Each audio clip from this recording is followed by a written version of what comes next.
Bonjour à toutes et à tous et bienvenue sur Top Mercato pour notre journal du mondial. On commence ce journal par l'élimination de l'Espagne, un véritable coup de tonnerre pour la compétition. Double championne d'Europe et championne du monde en titre, la Rora s'est inclinée face au Chili 2-0, un accro qui suit l'humiliation concédée contre les Pays-Bas 5-1. À l'image d'un Diego Costa une fois de plus décevant, les joueurs de Vicente Del Bosque sont passés à côté de leur sujet. Au contraire, les Chiliens qualifiés pour les huitièmes de finale et qui peuvent remercier Eduardo Vargas, auteur du premier but de la rencontre.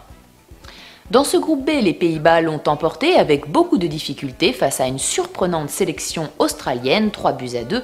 Menés 2-1 par les Australiens, les hommes de Louis van Gaal ont renversé la vapeur grâce notamment à la troisième réalisation dans ce mondial de Robin van Persie.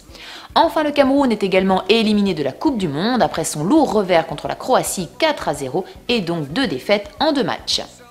On parle désormais de l'actualité de l'équipe de France, marquée par la présence hier en point presse de Patrice Evra, une première depuis des mois. Le défenseur de Manchester United n'a éludé aucun sujet, pas même le désastre mondial 2010 en Afrique du Sud et son image auprès des médias. Il a avoué ainsi ne pas être touché par les critiques à son égard.